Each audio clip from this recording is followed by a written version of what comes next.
Now we're going to jump into section number 9. It is my pleasure to introduce my colleague Leigh-Ashley Lipscomb, who will moderate the final section of the symposium called Making Data Count for Research to Policy and Platform Change. Leigh-Ashley is a gender technical advisor at UNFPA Fiji, covering 14 Pacific Islands and territories to support policy and programming on sexual and reproductive health and right and gender-based violence, including technical support for the National Plan to End Violence Against Women and Girls in Fiji and the National Strategy to Address GBV of the Federated States of Micronesia. Thank you, Ashley, and welcome. Thank you so much, Victoria. It's great to be with you, joining at sunrise from Fiji. Good day, good morning, good afternoon, wherever you may be. We're very excited that you're here, and welcome to our final substantive session of the 4th Global Symposium on Technology-Facilitated Gender-Based Violence. Now, over the past 2 days, we've examined the harms of technology-facilitated gender-based violence and explored possible solutions. For this session, we're looking at a different question, and that is, how can research be designed and with whom to genuinely influence technology design, platform governance, and policy frameworks to create safe spaces for women and girls?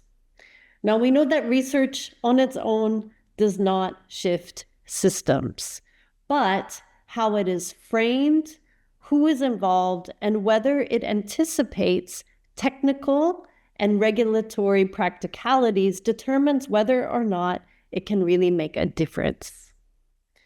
Now, today's session is going to focus on how research is designed across sectors, and I'm really excited about the different speakers we have joining from those sectors. So that includes GBV actors, women-led platforms, researchers, tech companies, and policymakers. And we're going to discuss how design choices affect whether findings are credible, usable, and influential. Now, before we begin, I want to briefly acknowledge the nature of the topic that we're discussing. And we know that, vicarious trauma in this field of research is a reality. Also recognizing we're towards the end of our workshop, our experiences, our emotions may now be at their peak. I love the passion in that last session. So just a reminder for us all, if we need to take a break, step away, have a cup of coffee or a glass of water, please do so. Take good care of yourself.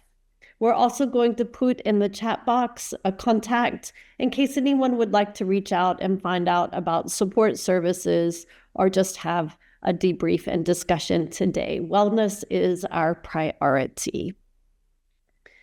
Now, in terms of the structure of this session, each speaker is going to have a 5-minute intervention, very focused on their research, design, and choices.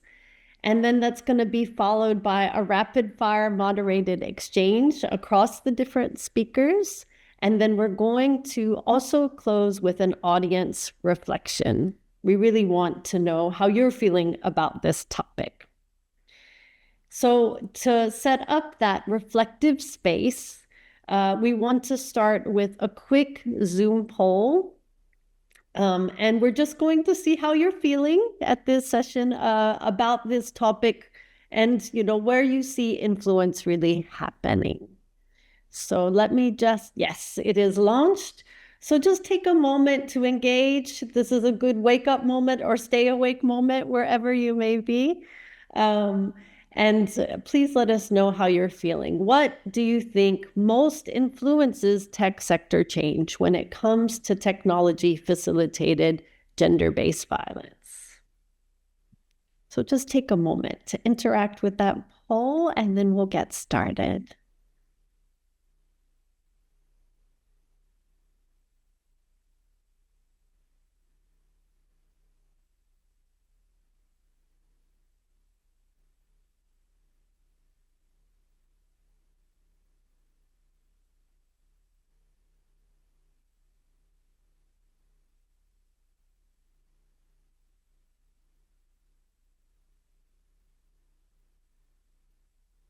And if anyone's having difficulty accessing the poll, please do let us know.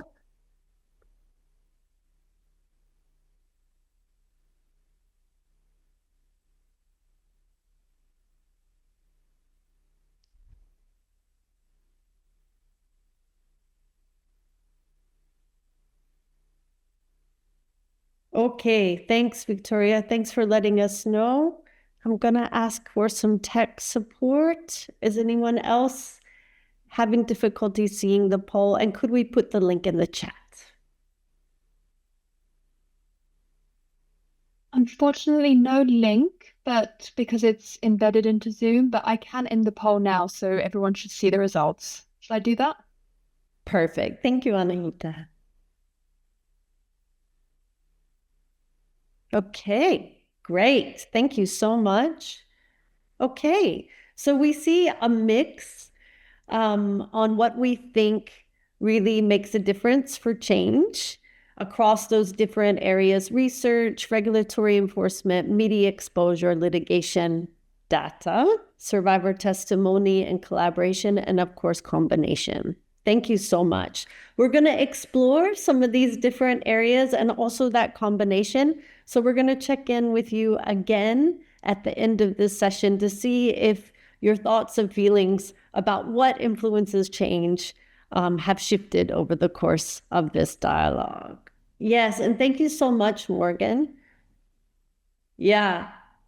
Incentives, right? The impact to their profit lines is what motivates tech sector change. Thank you so much for sharing that perspective. And we're going to explore that in this session. Great. Okay, so I'm really delighted to now hand over to our distinguished panel of speakers. First, let me turn to Anja Kovacs from the Center for International Governance Innovation. Anja, you've been examining TFGBV in the Global South from a governance and research perspective. We're especially interested in how your research questions were shaped and by whom. That's a critical part of that question. What methods you chose and how they strengthen credibility and relevance across different countries. And finally, how you're engaging with decision makers to ensure that research is usable. Over to you, Anja. Thanks so much, Leigh. It's a real pleasure to be here and to share some of our experiences working on the Supporting Safer Digital Spaces project at Fiji. I'm going to answer your questions in a slightly roundabout way, though, and I might not be able to get to all of them either in 5 minutes. I did have a presentation. Anahita, could you share? Thanks so much. And we can immediately move to the next slide, I think. So the aim of the Supporting Safer Digital Spaces project, which is a quantitative research project, was really to explore the prevalence and impact of TFGBV with a focus on the Global South. When it comes to measuring GBV and its impacts, we have refined techniques for doing so over decades when it comes to offline GBV. And we have really come to rely on these surveys as critical evidence for policy making. What the CG survey really wanted to do was to get us doing the same thing for online violence, to start doing that with the express purpose of influencing policy through data. The survey intentionally centers on contexts where large-scale quantitative evidence has been scarce. And so while it covers 36 countries, 18 in each phase of the project, the large majority of these are in the Global South, which the project positions explicitly as analytically central. For more information on the project, I recommend you check the QR code. But what I actually really want to focus on today is a key element that was operationalized, particularly in the second phase of the research, a recognition that it is crucial for work like this to be rooted in the feminist community, no matter what else we want to have as an outcome. We can move to the next slide, please. Because to do this work well, you need experts from that context who are rooted in feminist beliefs and in the realities of countries in the Global South. And so concretely, while we've drawn on external expertise as well, a core element of this has really been bringing such expertise in-house. So CG is based in Canada through a steering committee that meets on average every other week. And apart from the CG team and IDRC, it includes the regional leads who are recognized subject experts and activists in this field in their region, as well as 2 data scientists who are also feminists, one of them also a feminist researcher. It's their pictures that I put on the site there. And the creation of that steering committee with people from a variety of backgrounds had 3 key purposes. The first was to strengthen the design. So this group, for example, has been integral to some of the changes we had to make after the first phase of the survey to the survey itself. But they have been especially crucial to make decisions on where to dig deeper into the analysis, where to ask more questions, including through statistical tests. The second purpose was to strengthen interpretation. They've also been crucial to make the data really come alive and to draw the right conclusions, because a figure can still mean very different things depending on the context you're in. And the third one is to strengthen dissemination, because civil society, think tanks, other researchers, we believe are crucial allies if you want to shift attitudes and policy, especially since we are working with such a big number of countries. So whether nationally or internationally, they are often the ones who know how to really shift the needle. Shall we move to the next slide? And so I think this combination that we really brought into the project of skills and backgrounds has worked really well. As we're writing up the global report of the research now as a group, we've come to realize that our collaboration as a team from widely diverse backgrounds has given this project tremendous strength. I think as feminists, we're often wary of quantitative research because of the violence that can come with quantification. But this collaboration showed that it doesn't have to be like that. When you bring quantitative, multi-method research experience and bring it to bear on quantitative research, it will really shape the findings as well. At the same time, of course, the quantitative data can also really highlight gaps in our understanding, point us in new directions. And the research did throw up a whole lot of new insights on TFGBV. Sometimes these quantitative results were unexpected and they challenged our beliefs and assumptions. And again, I think that was perhaps where the value of this collaboration was especially clear. For example, when in country after country, we found that actually men and women had very similar rates of having experienced online violence, this led to really intense discussions, not just, within the entire group. Initially, many of us were a bit resistant to accepting this. We had to double check whether we could actually trust these figures, which we slowly found plenty of reasons that we probably should. We were still worried then, though, that we were ending up erasing gendered violence if we accepted these figures. We were also conscious of the danger of releasing them. What if they end up in the right hands? What if this comes with the wrong interpretation? But then slowly, as we worked through that discussion, we also came to realize that if we take it all at face value and draw on our broader knowledge, what sense can we make of this? And that actually opened us up to new insights that I feel have really changed how we look at TFGBV. It allows us to see much more how online violence needs to be contextualized in a context where tech is used to create violent environments in so many more different ways. And I know you've heard much about that in the past 2 days. And recognizing, I think, those kind of links, we started to realize more and more it's really crucial to write TFGBV effectively. At the other hand, it also compelled us to specify what is actually the gendered nature of violence much more carefully and precisely.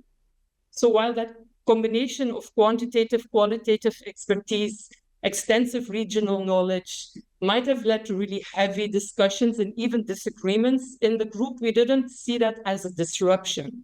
It became really crucial to actually coming to new insight and sharpening our analysis and doing so in ways that align with feminist values.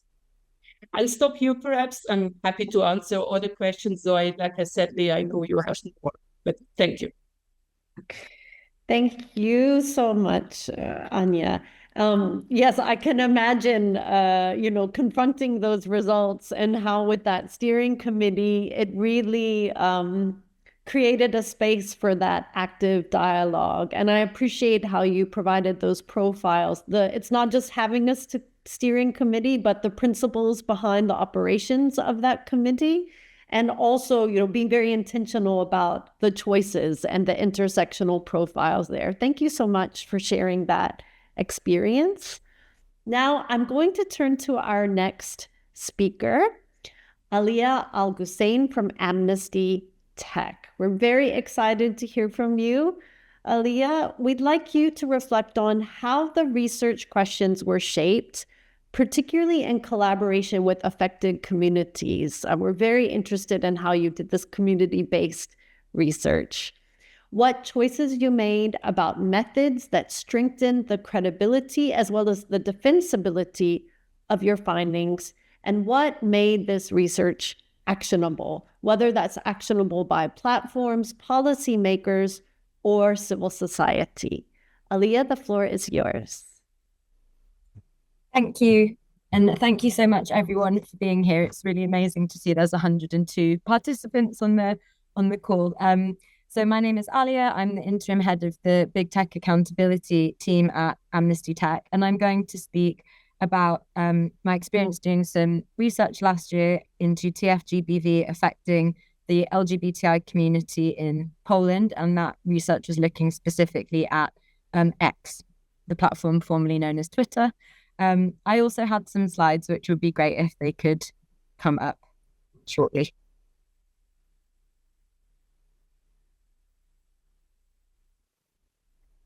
Sorry, Alia, can you give me maybe 1 minute? Maybe you can begin. Yeah, sure. So I can start by kind of outlining the aims of the research. So we wanted to basically use this piece of research to kind of test how successful the enforcement or how robust the enforcement of the Digital Services Act in the EU was. And we were specifically looking at systemic risk and how well the platforms were mitigating systemic risk. So that was kind of the research question. I guess it's not really a question in a way, but that was sort of the hypothesis that I was coming at it from as a researcher. But at Amnesty Tech in general, and I'm biased, but I would say my team in particular, we're really, really interested in participatory approaches and community-centered approaches. And I think when we're talking about issues like TFGBV, which are often very invisible, it's really important to be able to have the narratives from the people who are affected to really show what that harm looks like in real life. I was not ready to share my screen, Anahita, so sorry, I've just realized that's also not in the public chat. I would need to get them up. So can I just pause for a minute to get them? Is that okay? Absolutely. Yeah. Anahita, let me know if you need to share from my side.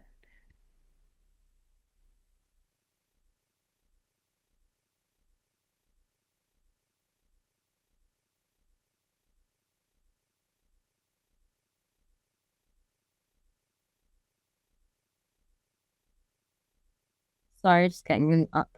1 second. That's okay. It's great for us to have this moment to reflect. Alia, can you tell us, just while we're waiting for those slides, from the beginning, was the intention of the research to be community-based, or did that evolve? And yes, I'm going off script. And it was always the intention to be community-based. We'd done some previous work that was looking at these issues from sort of a community-centered approach, and we felt like it was really important to keep doing that and also to expand the way that we did that, which I'll talk about in a second. I do have the slides now, so I'm just gonna hopefully share my screen and then I will continue. Sorry. Take your Okay. Can everyone see that? Yes, thank you so much. Let me just put it into slideshow. Okay, already said this bit. So yeah, just to go back to the report overview. So I've already mentioned that we were looking at platform obligations under the Digital Services Act and international business and human rights standards, but we also wanted to do an analysis of X's business model and platform design. And so that's obviously very kind of technical, like very thematic in terms of expertise. And that wasn't the only thing that we wanted to talk about. We also wanted to talk about the lived experiences of people who were being targeted with this content online. Can you just confirm that the slide actually changed? Great. Okay, thanks. And so we wanted to take a participatory approach to this research. We wanted to actively involve stakeholders, community members, beneficiaries in the process of the decision making, instead of kind of deciding how we were going to approach the research on our own and then asking them, you know, at a later period whether they thought what we were doing was good, which I think, you know, I'm not criticizing that, because sometimes that's just how it has to happen, but we had the luxury of time actually in this project in order to be able to do it. So from the beginning of the project, we really kind of centered taking a participatory approach. We had a project team that spanned different countries and different disciplines. We worked really closely with our colleagues in Amnesty Poland, who were a very big part of this project. They have activist networks. You know, they could tell us like what they were observing on the ground and what their community was experiencing. And I think it was really important that we came into this acknowledging that there's a difference between, you know, what we call internally thematic expertise and country expertise. Like I can talk all day about platform design, but I really didn't know anything about the sort of history of what had happened with the Polish LGBTI community. Obviously, I had some knowledge, but not that deep experience. And I think it's really important to be humble in our approach to these things and admit what we don't know and not to feel nervous about that. I think that's a really important part of participatory approaches. And the other thing we did was that we kicked off the project with a one-day in-person workshop in Poland with our colleagues at Amnesty Poland and local activists and civil society representatives. So we were able to ask them, what is the problem as they experience it? How does it affect their lives? What are the solutions that they think are right for the experience that they're having? And it was really important, I think, to challenge some of our assumptions around the way that the issue was experienced, the platform that it was experienced on. We didn't necessarily go into this thinking it would be research about X. That did come out of the workshops as well. But then after that, we had community members involved in the filming process of a film that was produced about the research, campaign activities. They were involved in sort of creative outputs, and we did a lot of follow-up as well. So I think it was important that we could do that sort of from the beginning to the end of the project cycle, rather than to do it sort of midway through or like at the beginning but not at the end. And again, I do think that having the time to do it was really important, because sometimes you don't have the time, and I think it's important to acknowledge. And then in terms of the methodology, we used traditional and innovative approaches. So we obviously had the participatory design. We also used quantitative methods. We had a sock puppet experiment that we set up with a partner organization to try and understand how content that was targeting the LGBTI community was being amplified by the platform, and what kind of profile that content was being targeted at. And we also had, of course, you know, the traditional human rights methodologies of interviews with affected community members, subject matter experts, and desk research. And I think that actually having this mixed methods approach really helped us to kind of have the most credible results that we could, because it felt like we had looked at the problem from all of these different angles.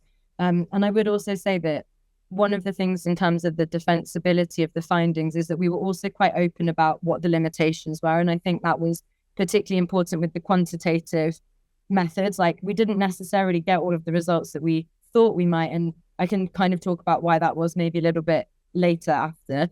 But I think the fact we were open about what the limitations were, as well as having this very rounded approach, really helped us when it came to having discussions with policymakers about the findings themselves.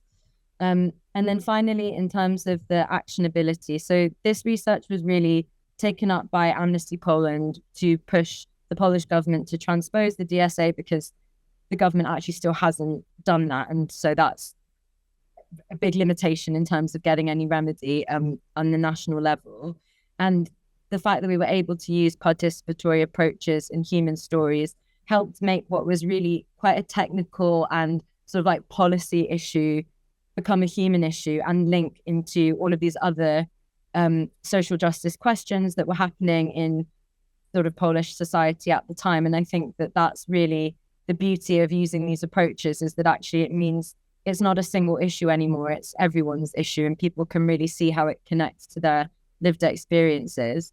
And I think also just the centrality of storytelling in this, in terms of the public communications that we did, especially the film that I mentioned, it had stories of the people who were interviewed. It was shown in a cinema in Warsaw, which was really cool. Like, I don't think I've ever had such a great launch event experience. There's some research that I've done, but I think it really made a big difference. And also the fact that we had an activist come with us to Brussels when we were meeting policymakers, and they could tell their story. And so it wasn't just about us talking about, whatever article of the DSA that needs to be enforced. It was someone who was able to say, this is my story and this was how this affected me as a person. And I think that's always the most powerful thing, if you can put a face to a story.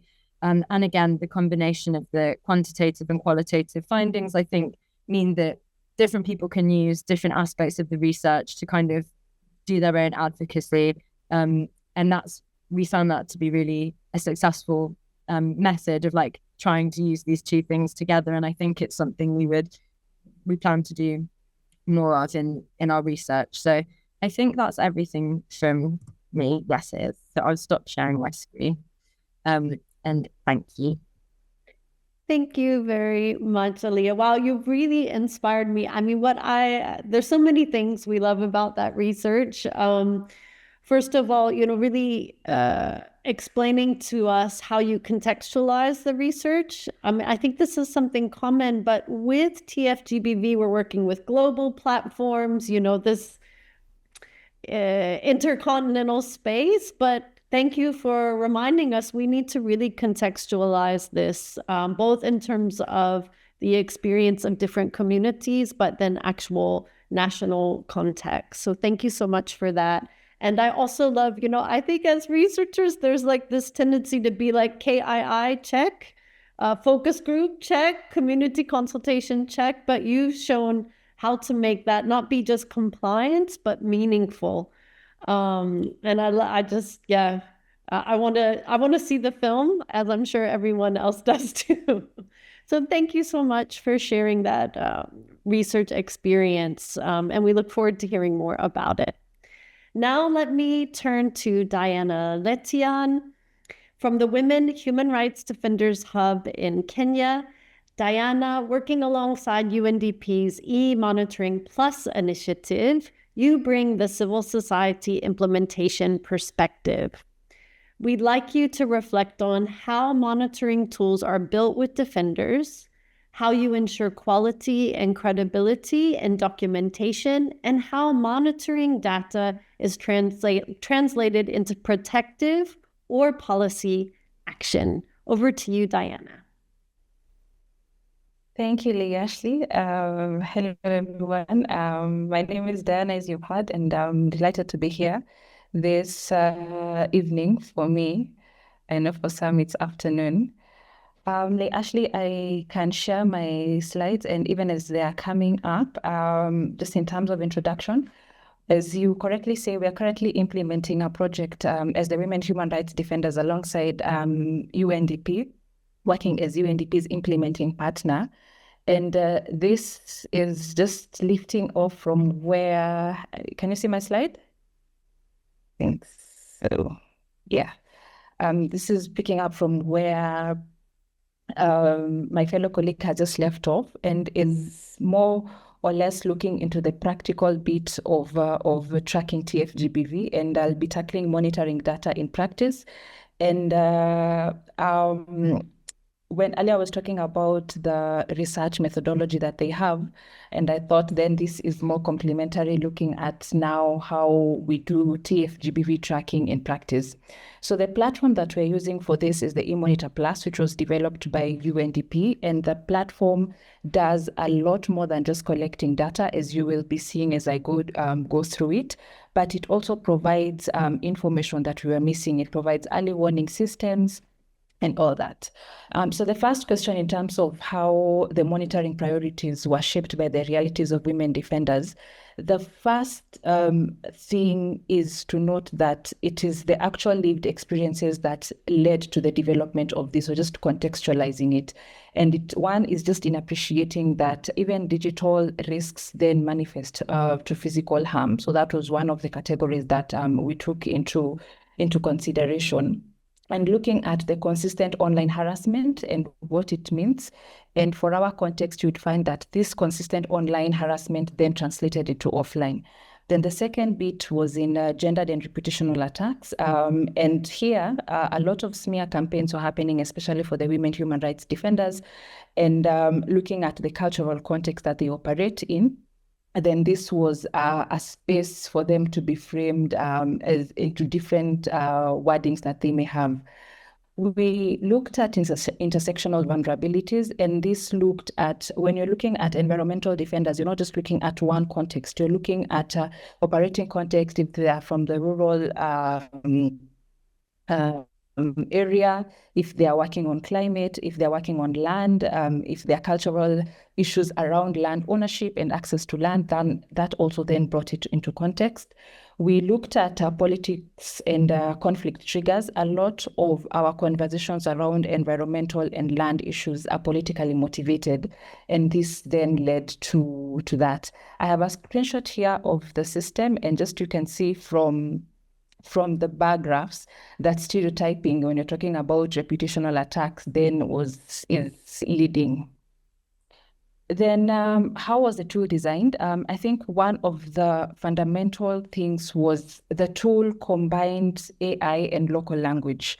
So one, it was able to pull out information from different platforms. We have X, we have Facebook, we have Instagram, a little bit of YouTube also, and other news sources.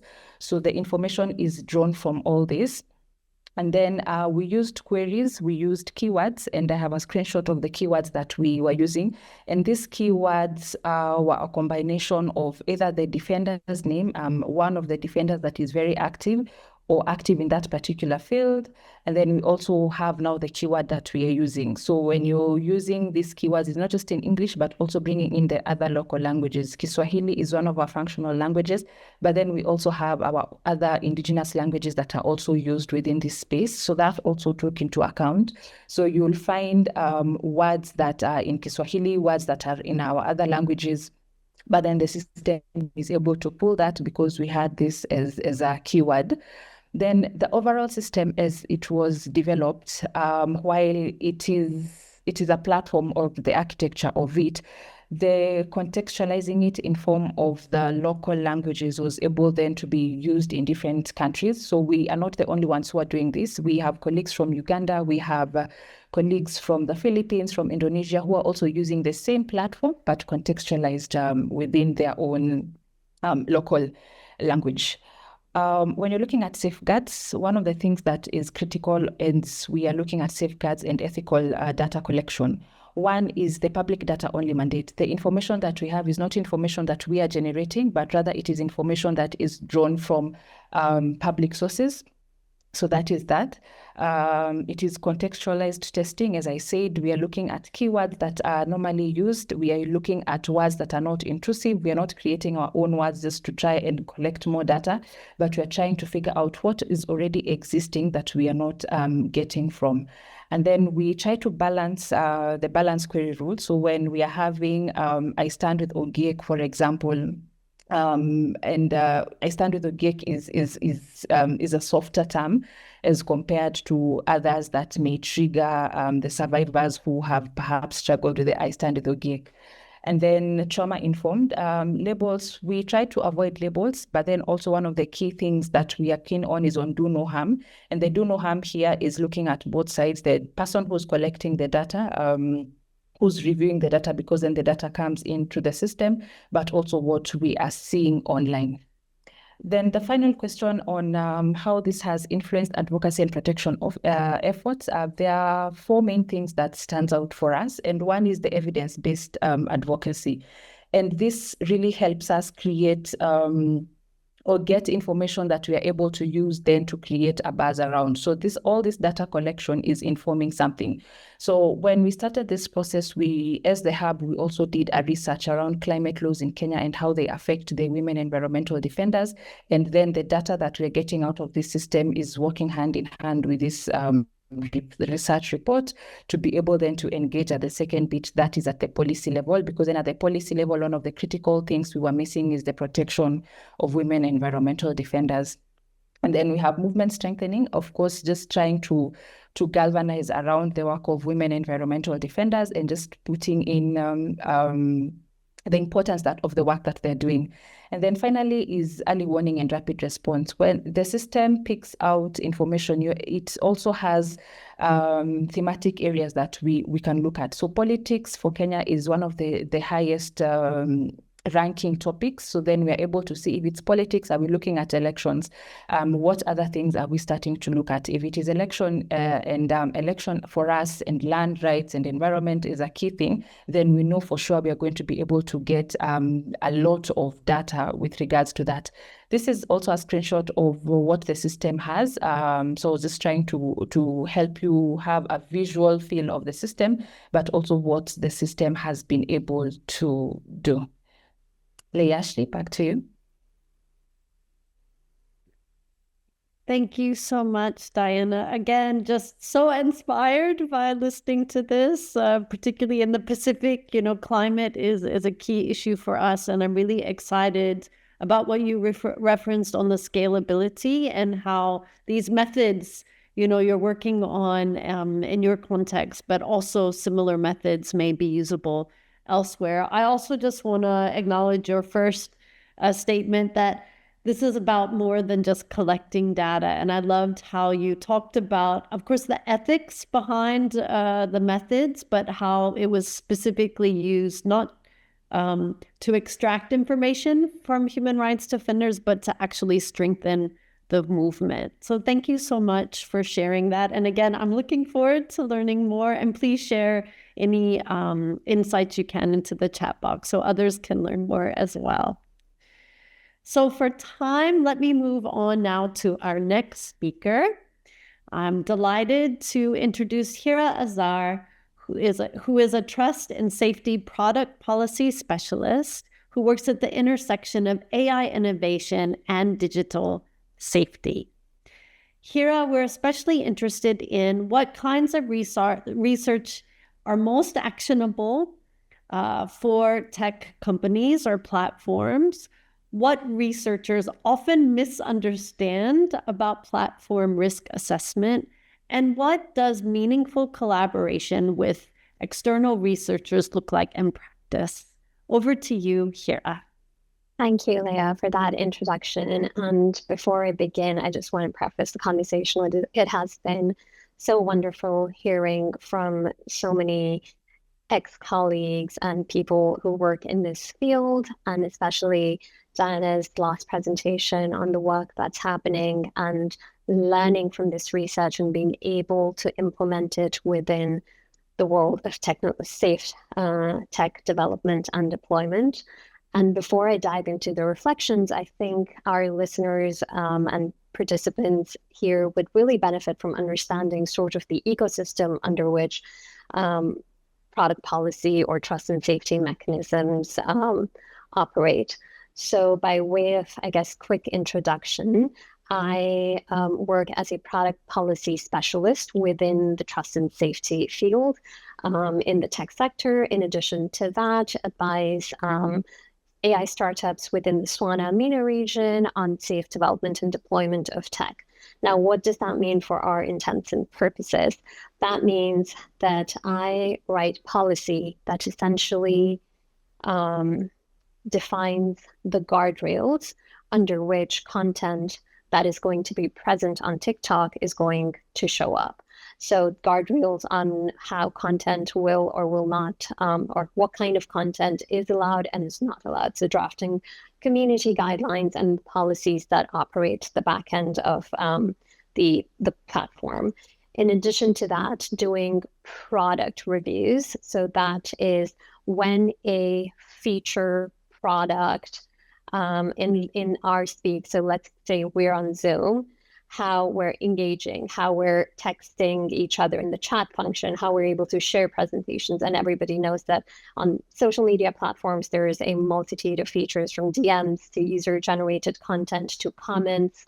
And all of those are essentially surfaces where a violation of policy can take place. So ensuring how that technology is not only reactively preventing harm from happening, but is developed in a way where we can prevent that violation or harm to take place in the first place. Now, are we, the practitioners, always successful in doing that? Unfortunately, no, but you try your best. How is a data, and as a proponent and practitioner of data-driven policy development and approaches, I really value not to use this Gen X term, vibe coding my way through policy development, but really rooting it into data. And when we use the term data, it can mean, and this is a realization that happened in the course of this conversation, is we can be gathering and collecting data in different places. We can be publishing reports. I can be analyzing one kind of data, but how is it, or is it at all speaking to each other, is where I think is an opportunity of growth. And I think my dear panelist from Amnesty mentions this, like, it's not just about collecting data, right? How are we operationalizing it is the point. So in my industry, so to speak, which is also so weird because I have always been on the other side of the aisle, and now being on this side of the aisle is a bit of a juxtaposition here. Data is essentially what we're seeing proliferate on platform. So what kind of violations are taking place, what geographical locations they're taking place in, why are policies not able to prevent a particular harm, especially within the context of gender-based exploitation and harm, where are the leakages, is it more sexualized context, is it more violation from a perspective of sexual harassment. With AI-generated content, there is a proliferation of non-consensual explicit imagery that we have been encountering a whole lot. So using our internal data is the primary mechanism on seeing those violations, working with data science to extrapolate why policy is not performing, and then altering policy to make sure those gaps are covered. The other way data informs policymaking within the tech space or in the development of technology is through, I think, regulatory frameworks. And I saw the poll where regulations was highly voted, and that's so true. It makes our job as policy practitioners so much easier, because earlier when I would have to lean on moralistic principles, ethical values, norms that have been established on gender-based violence prevention, but are a little alien to the world of engineers and product developers. Now, when legislators are coming around with regulations, you can lean on that to be like, why this product needs to have certain interventions, be it deterrence messages. So that juxtaposition of hopefully the regulations are data-driven and rooted in reports that have been garnered through experts. Another way this comes into play is engaging with experts and also conducting listening sessions with survivors and ensuring that their input and their context and their expertise is built into the process of policy building. Is it always a successful process? That's a bit tricky, just because, and I think there's that, and this is an opportunity of engagement for all of the folks that are on this call as well, is that how, and part of my job is also how to translate the expertise that is coming through either reports or subject matter experts, or even our survivor-led organizations that are reading into that. How well am I able to translate it, get the gist of what the harm prevention is, go to an engineer or a product manager and explain to them how we need to integrate it. And sometimes you're successful because at the end of the day, it is a business. It's a very different corporate structure. And so many things have to be evaluated when it comes to daily active users and stuff, but really trying to integrate that. And then going back to those experts and explaining to them, this is what we were able to do successfully. This is something that is absolutely not possible from an engineering perspective. So we will use user education, deterrence messaging as a reactive mechanism. And I guess in terms of all of these incredible reports that our experts and people that are working in the field post, how they come into play at this point in time is mostly just policy practitioners doing horizon scanning. So I would look at a report and see either this is an upcoming trend or issue, or this is what the data is saying based on this research that someone did, and using that. But it's more of an informal approach. There isn't really a formal way in which that all of that wisdom that exists out there is like built into any of the corporate structures, so to speak.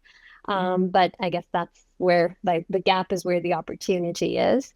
So I guess I'll end with that, conscious of time. And if there's any questions or follow-ups, I'm very happy to discuss those going forward. Thank you for the opportunity, Hira. Thank you so much, Hira. I love the way you highlighted there that the researcher is not just a data collector or data analyst, you're an interpreter, between these worlds. So thank you very much. And also the way you shared that, data, it's a data ecosystem that you're working with. I think it's really inspiring to see how you're breaking down those barriers between qualitative, kind of legal type of data and interpretation, and then actual operational and regulatory framework. So thank you so much for sharing that. We're now going to move to the rapid fire session. So get ready. We're going to have a 1-minute reflection from each of our panelists. So I'd like to ask each of you this question. What is the most common design mistake researchers make when they want their work to influence policy or platform or any other area of work? So let me start with Hira. Over to you. 1 minute. I am not the best at thinking quick on my feet, but I think all of my previous speakers provided so much opportunity. I think the biggest gap, at least in my world right now, is which is where interpretation comes in, is the gap between this is what we're seeing and this is how it needs to be contained. That dance between how to turn that knowledge of this is what's happening, this is why we need to change it, this is why the type-facilitated gender-based violence is manifesting, and how the stop happens, that line in between is, I think, where maybe that's where we need more research on how to dance this space in a way that we truly get to an end product that is as safe as possible. But I would like to quantify this, and apologies if this has already been discussed, but one of the things that I always try to keep front and center in this line of work is that gender-based violence within the tech space is not a unique, novice, or new form of harm. Online violence is a continuum of gender-based violence that goes from the offline to the online to the offline. So understanding the reality of the spaces that we occupy in real life are reflected to us in the online spaces, and being able to recreate our preventative mechanisms in the same way as we do in the social development world, so to speak, I think is a good approach in prefacing whenever you're doing research work in this area. Thank you so much, Hira. Now, Diana, over to you. 1 minute, one common mistake. I'm thinking it in two ways. The first one is sometimes research is normally done for publication sake. But then what comes after? Do we have thoughts of then where are we taking this research? What are we going to do with it? So that for me is one. Then the second bit is looking at the people who inform this research. And especially when you are now looking at TFGBV and the fact that it is an online space, we are looking at the people who are most affected are the ones who are shaping up the data that we are measuring. But then what happens to them? I recall we had a conversation just asking, are we also adding, if we are here looking at this data and we say, oh, so-and-so has been called so-and-so, are we also adding to their trauma? So that's nuanced way of also looking at the victims in as much as the information is public. Thank you so much for sharing that, Diana. Now let me hand over to you, Alia. 1 minute, one common mistake. Thank you. I think so. Also, I actually I'm going to cheat and have two, but I'll keep it quick. I think the first is actually to do with quantitative research. I think that often we have this idea that it's like magic, and we'll just somehow reveal all of these things. And obviously, it can reveal things that qualitative research can't. But I think there's definitely a bit of a line between doing quantitative research in a way that will get you the best results and doing it in a way which is ethical. And that was actually something we came up against in our sock puppet experiment. We didn't want them to interact with content because that would stimulate the algorithm, which would then show the content to more people. And obviously that meant we had limited results as a result of that. And I think, there's a balance between doing the research and actually are you contributing to harm, and what does that really mean? And I think that's something we need to grapple with. And then the second thing is, when people are designing research for policymakers, I sometimes actually think we can get too fixated on what policymakers want to see and not what the communities we're talking about want to see. And sometimes they aren't the same thing. And I think that's also attention for Amnesty. It's actually kind of easy because our mission is to advance human rights for marginalized communities. And even if those communities are, not necessarily the flavor of the month with policymakers, it doesn't change the fact that we're going to do that work. But I do think that is also something that we using this sort of general, we can make a sort of unstrategic decision about, that we need to be guided by the people that we're really doing the work in service of, I think. So I would say those are my two common mistakes, and I hope I didn't take up too much time. No, thank you so much, Alia. Excellent. Let me now hand over to you, Anja. 1 minute, one common mistake. Thank you. Yeah, I'm glad you made it common and not most common, because I feel all the others also give such good inputs. The one I thought of was not being conscious enough of your own positionality while designing or actually doing the research. And as a consequence, not being sufficiently aware of the limitations of your claims. And I think especially when you're trying to influence policymakers, that can be really dangerous, because you can go and push so hard with tech companies or policymakers without being conscious of the wider ramifications of what you propose and the very negative fallout that might have on others. And we see that often when we look at the consequences of proposals by actors in the global north for people in the global south. but of course also within countries where the concerns and experiences of people who don't belong to dominant groups are often still ignored. So I think that's a really dangerous tension. Thank you so much. Wow, that's very powerful, what you can learn from just 1 minute interactions. Thank you so much. I've listened and noticed a lot of those are issues around applied ethics, right? And research looking at positionality, looking at also segmenting our audiences that we want to influence and how that may determine different aspects of design. And yes, thank you for sharing about really being conscious of the limits of our research and how to communicate those limits. Thank you so much.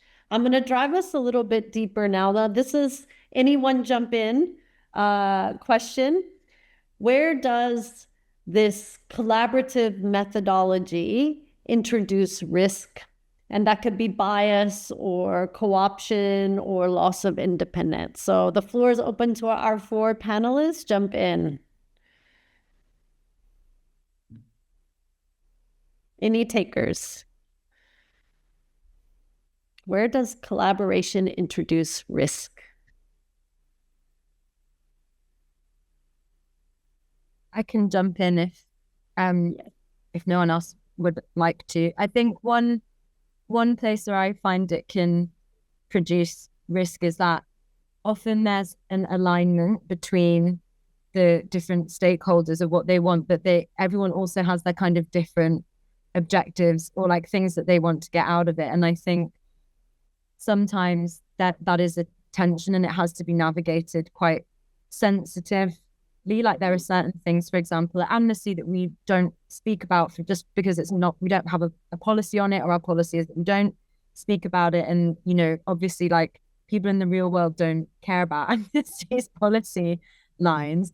And so I think that it's like a bit of a negotiation always to be sensitive, but to manage those expectations, because we have those policy lines because it's about our independence and our neutrality as an organization. And I think that's really important for us to uphold, but obviously we have to respect that other people are not coming into the space with that same kind of mandate or with that baggage. And so I think for me in doing this work, that's been a big learning around how to navigate that in a way which is sensitive and doesn't manage, but also manages people's expectations as well, to keep the relationship kind of mutually respectful and mutually beneficial. Wonderful. Thanks so much for sharing that, Alia, and being brave and jumping on the question. So I understand we have a couple questions in the chat, which is perfect because we wanted to get back to this issue of incentives that we raised at the beginning of the session. Hira, I wondered if you could respond to the question, how does TikTok differentiate between positive and negative engagements, if at all, ensuring that the negative engagement, often based on hateful, violent content, is not incentivized for the users and for the company?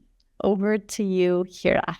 Thank you, Leah, and thank you for the question. So the content that is on the platform is guided by the community guidelines. I would welcome everybody to just Google TikTok community guidelines, because I know we sign up to all these platforms, but rarely do we ever read what the terms of service are or the community guidelines are. And I think increasingly so, I encourage everybody to do more of that reading. Any violence, so based on those community guidelines, any violent behavior, any harassment, all forms of social harms are not allowed on platform. And that's just and especially when it comes to gender-based exploitation and abuse, we take a zero tolerance policy towards that and try to mitigate it before it even arises on platform. But because of the AI-generated content proliferation, if there is a trend that is harmful that starts to proliferate on social media, we use all of our models and moderators to get it contained. as soon as possible. And so I think it's all guided by the community guidelines, which then run our internal policies and prevent the harm from occurring. Thanks so much, Hira. Now you have another question in the chat from Sultan related to training data and sources. If you could answer that in the chat, I want to open up because we just have a few more minutes left for one last question.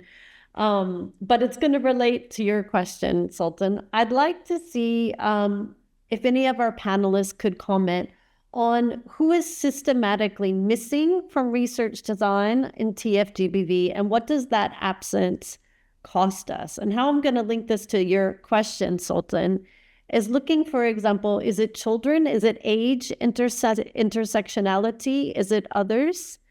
So over to the panel. Who's missing?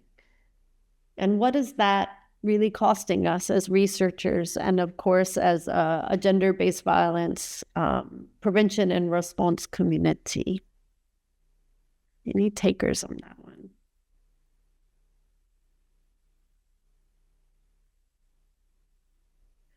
Leigh-Ashley, I can take that as I think one of the things that eMonitor asked was who is missing, and women environmental defenders were missing in the conversation, and the data around women environmental and violations happening for women environmental defenders was not there. That's when the eMonitor then came in.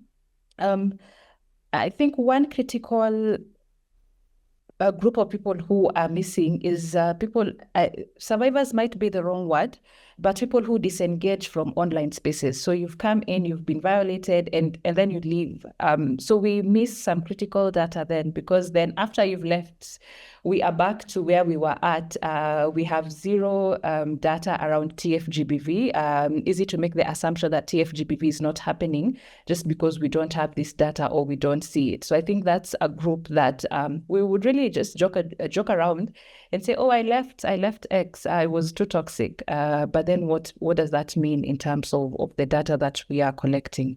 And then the second group for me is journalists. I think we tend to really look at defenders in one way, but then also not looking at the people who do reporting on a daily basis. So, and then also for them themselves, who will not even count as this is dangerous work, but this is my job, this is what I was called to do.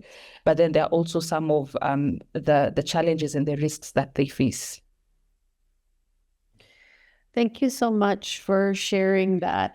Yes, I mean, I think as researchers and as a community, as a whole, all of us, it's really about making that invisible visible, but in a safe and ethical, meaningful, usable way. So thank you so much for wrapping us up with that reflection, Diana.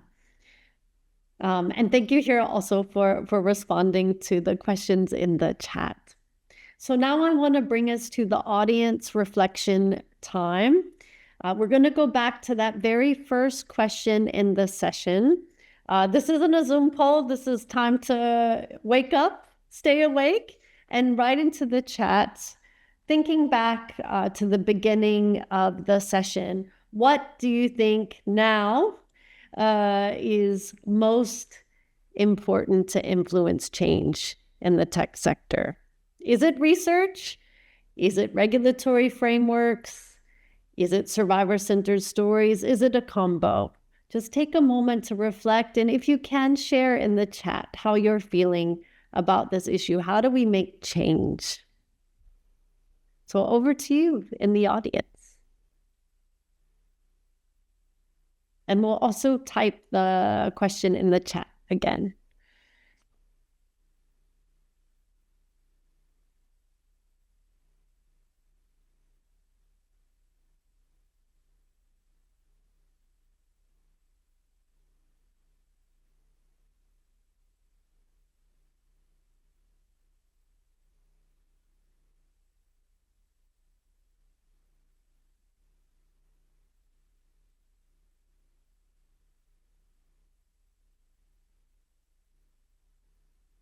Great. Thank you, Catherine. New, better products combination. Yes.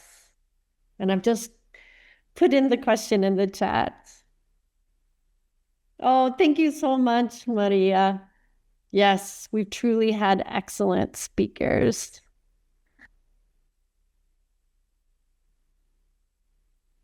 Great. Any other reflections?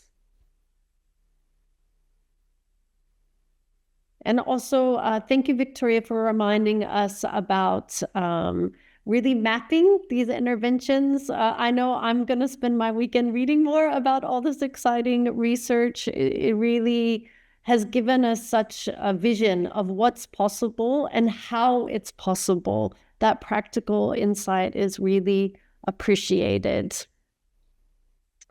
So, great. I'm just checking. Yes, public pressure that hits their bottom line. Thank you, Dr. Anja. Yes.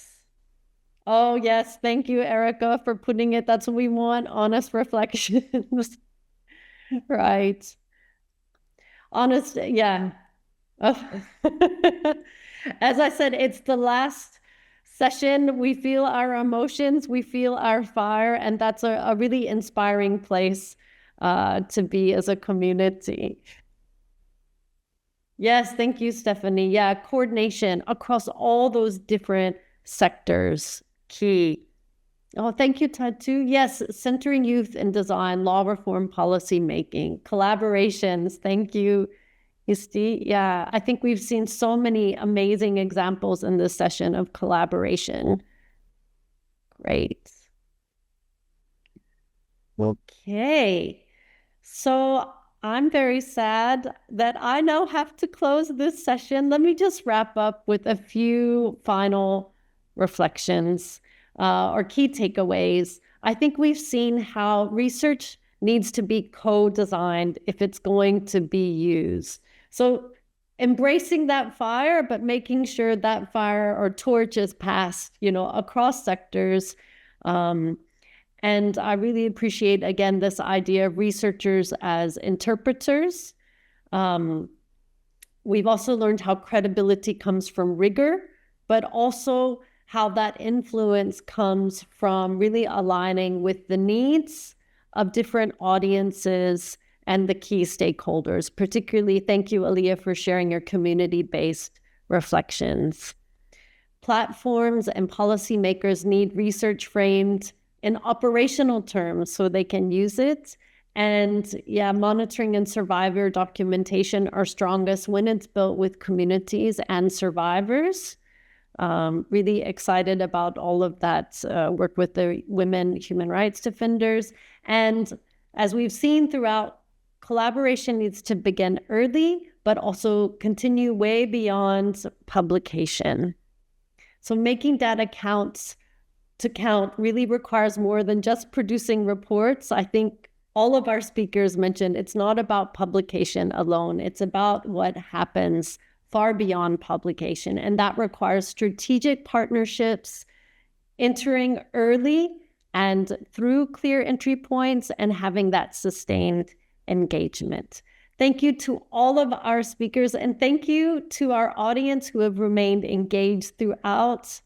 This has really been the highlight of my day, my week, my month. Thank you all, and happy International Women's Day over the weekend. Back to you, Anahita. Thank you, Leigh-Ashley, and thank you for the speakers also.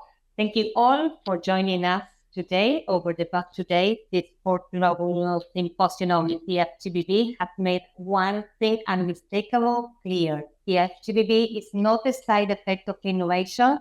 It is a structural expression of gender inequality in digital form. We hope this is a point of acceleration for stronger partnership, tech companies and government commitment, braver policies, and more coordinated global action.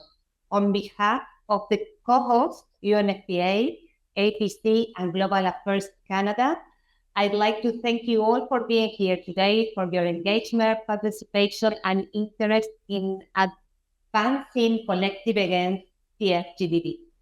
Please remember that the event platform will remain open for the next 30 days, so feel free to come back at any time to carry on exploring and connecting with others.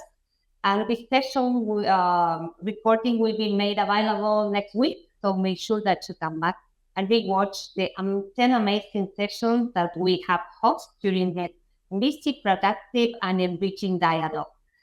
As the theme of this year's symposium underscored, we went from what the issue is to how to build tools, policy, and collective actions on all forms of TFGBV and a digital world that is safe for all in all spaces.